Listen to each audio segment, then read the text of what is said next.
levels, even checked to see if the light was out. Those are the only things that he had to check for check engine light. So either that bump knocked another sensor out, or it was hard enough, and I don't know how it could do it, but knock whatever calibration they put in it.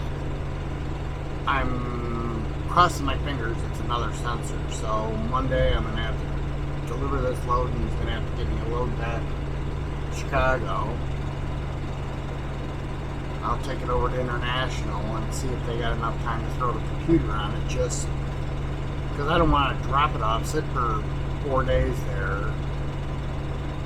Then they get it in, check with the computer, and then they tell me, oh yeah, it knocked the calibration out, it lost calibration. Because if it does, it's got to sit until, I guess apparently they can't recalibrate it. It's got to sit until the part comes in, or until they get, apparently the only part of the problem is not the part as much as them designing this recall, and so it's one of those things I'll have to call every couple weeks, find out, and then bring it in and get it fixed. But yeah, you can't, it'll stay in D-rate.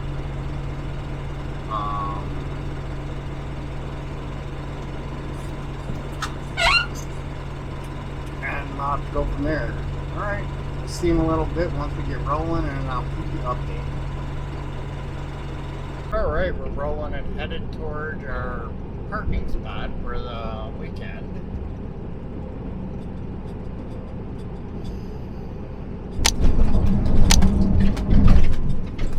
Man, I'm hoping it's something else that they can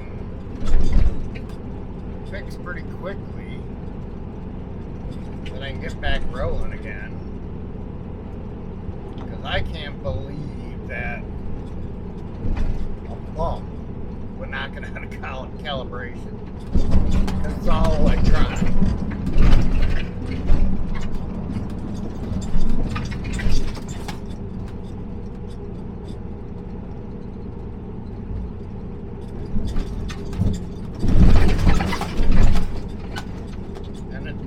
Bumps all week for 2 weeks, and didn't knock it out then.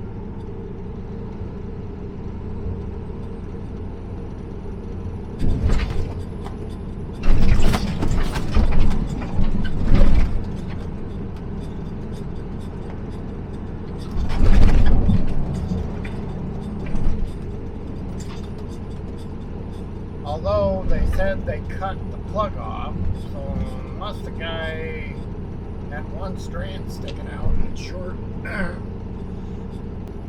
you know, it touched the wire. But even then, I'd be hard pressed that that would be the issue.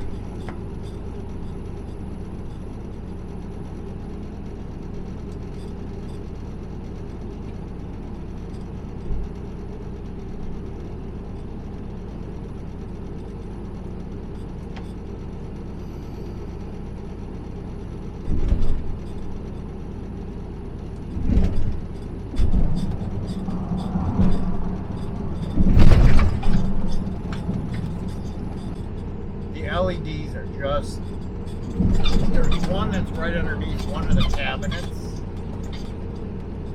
and I didn't notice it when I first noticed, because there's also this little round light. If you ever been in a ProStar, and I think an LT has them too, right, if you lay with your head toward the driver's side, there's a little round like reading light. Both that and the light underneath the cabinet, the LEDs are on a little bit dimly, and I've shook it, I've whacked it. Somehow power back there is feeding through the ground, but as soon as you start it, it's no issue. Now, ProStars are inherently famous for, because they got like 5 different grounds, but they aren't all perfectly clean, having electrical issues. At least in 2012 I drove, that was an issue, but that usually always was, it always screwed up my dash. All of a sudden I'd get, I think, 4 months in a row, once a month, and it would always happen around Madison. You'd hit a bump, all of a sudden all the gauges would just go out, and all the lights would start coming on, and then take it over to International, clean the grounds, boom, man. Good for another month. So before it could happen again, I down traded to, like, they had Cascadias, flat tops. I was like, yeah, give me a Cascadia. I want out of this. They're like, you want out of a new truck? I go, yeah. The Bendix system sucked because I think that's when it first came out. It would read like a steel sign off on the side of the road and hit the brakes. What a crock of crap. The Cascadias didn't have it. Drove that truck for a year and a half. Because I started out in a Century for the first 6 months, and then they traded me up to this new truck. And I think I only had 10,000 miles on it and was having electrical issues every month with that ground. And the dash computer. I think the last time the dash computer went out or something. So I'm sure the other 2 times it was issues with the dash computer in the first place. But,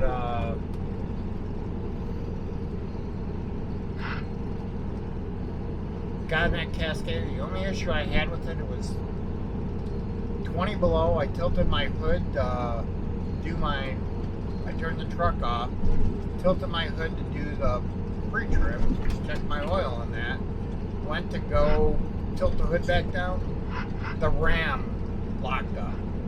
I had to literally, 20 below weather, luckily I carried tools with me, unbolt the ram from its bracket, you know, the hood assist.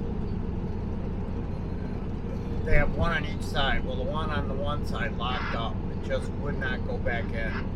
I even took it, I wasn't going to take it off and bring it in the truck to heat it up to see if that would solve the problem and then go back and put it on.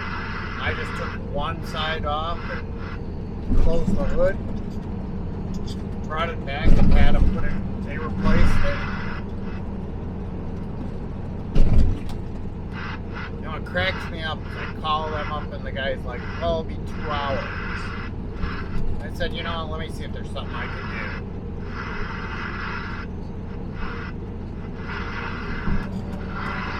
So, like I said, luckily I carried tools.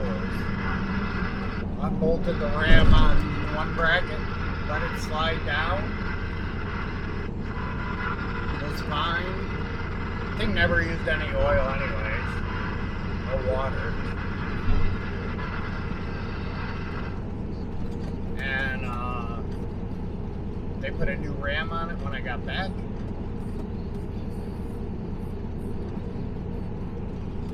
And I was golden. Never had one issue with that truck. Except once. Normally these trucks do especially if you're heavy like I am now, they'll do a regen. And that one was the same way. Well, I had it over a year, and I never had to do a park regen, and all of a sudden, out of the blue, the freaking lights came on for doing a regen. And for a while, before it happened, for a while, I was telling them, man, I was calculating my fuel mileage. I was only getting like 6.5, and previous to that I was in the 7s. And they're like, well, when it gets down to 5.5, then we'll look at that issue. because that was their fleet average. What kind of crap's that? Oh, you have an issue with getting lower fuel mileage than you were before, but we're not going to look at it until it gets really bad and it's down to 5.5. What are you, an idiot? You're definitely not working for the company.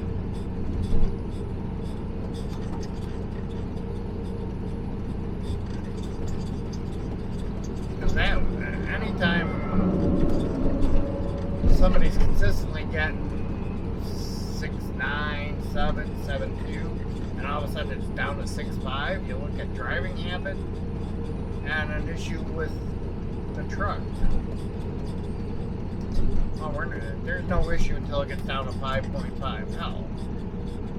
Well, long story short, once the one nice thing about, I think it had, I can't remember if it had a Cummins or a Detroit in it, but you could do a parked regen manually. Because for some odd reason it wouldn't catch to do, or no, you had to, then you could do the manual. I didn't know how to set it up, so I had to call them and they had to tell me how to get the park regen started. Did the regen back up to 6.872 with heavy loads, so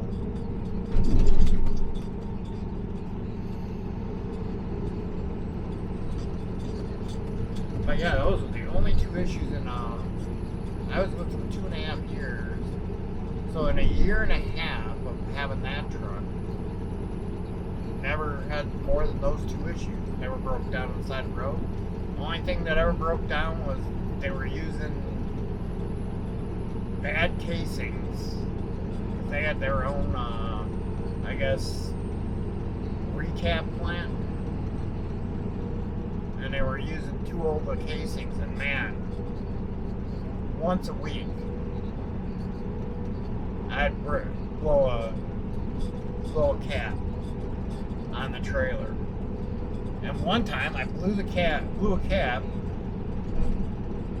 Guy came out, replaced it, and we're all good. I get 40 miles down the road, and we checked all the air pressure.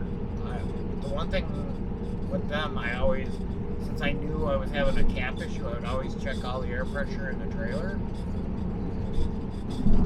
Man, didn't get 40 or 60 miles down the road, and the one right next to it popped.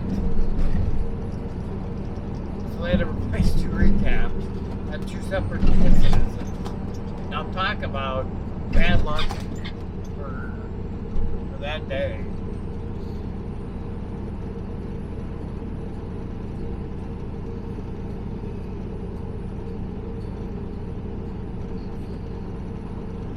This thing's had more check engine lights come on, and always some F issue or some sensor.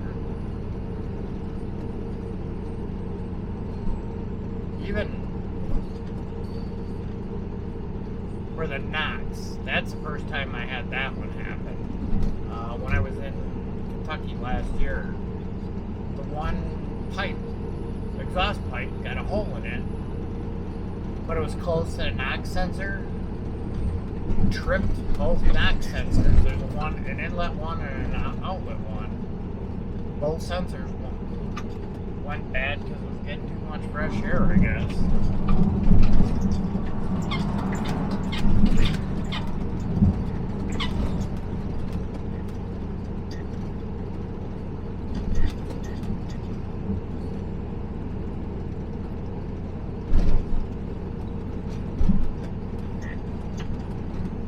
I got weird truck driver stories every once in a while. Not all the time, but I mean,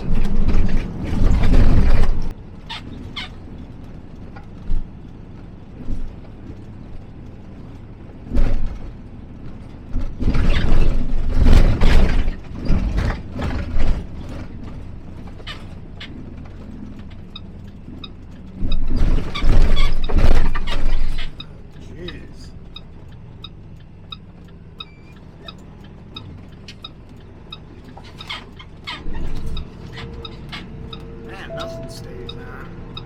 These bumps. Turn right, then take the first right.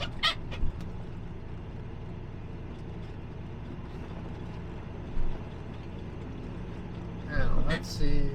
I could have sworn the headers on the side. But you never know.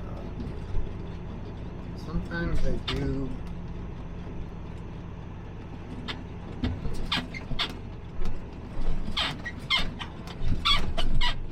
Turn right, then take the second right. Oh yeah, this is the one where they're in the back.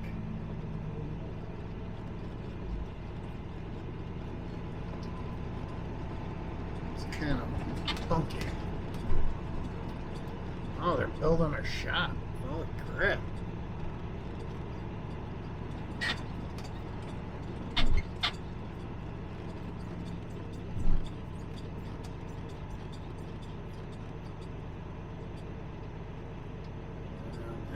In 1/4 mile, turn left on US 42. Nowhere to spin around, so.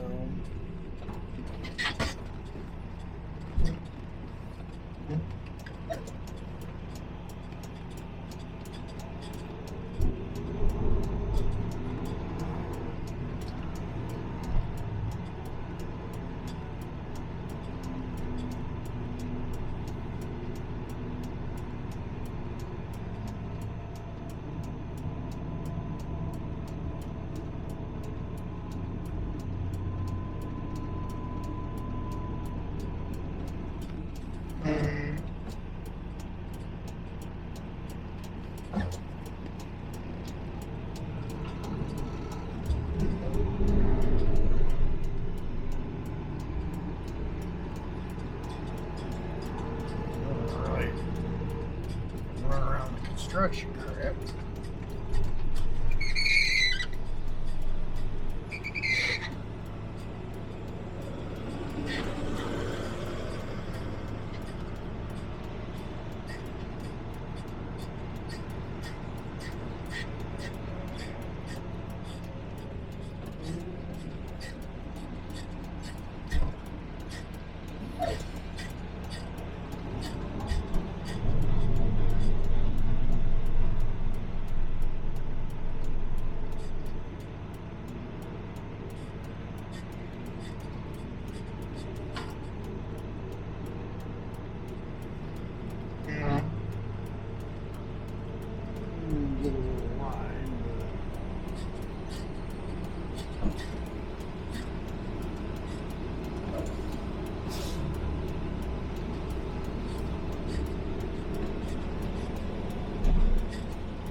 Still in the line, huh? We got wide freaking spots. That's what I like about this place.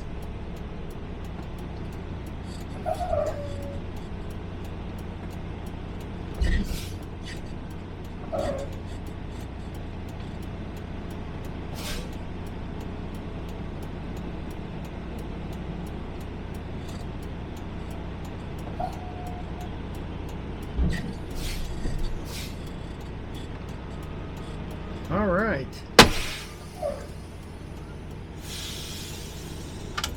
We are here. Yeah, I bought a table to do my thing on, but since there's no sun, I can do it on my dash like I usually do. All right. That's it. We shall see you on Monday. Let you know what's going on, and then I'll keep you updated next week.